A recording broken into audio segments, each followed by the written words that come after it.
رب السماوات والأرض وما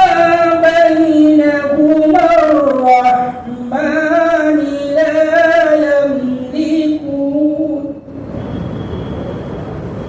لا يملكون منه خطابا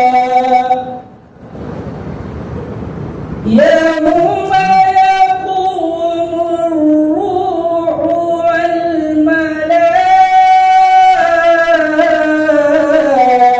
والملائكة صفا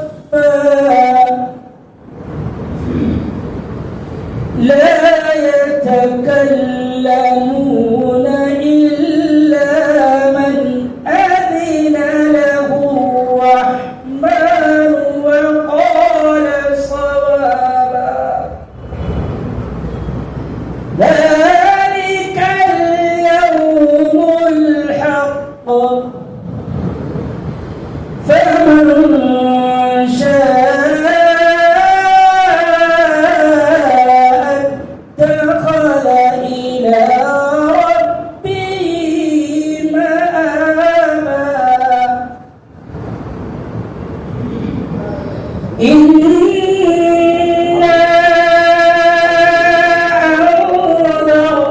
أنذرناكم عذابا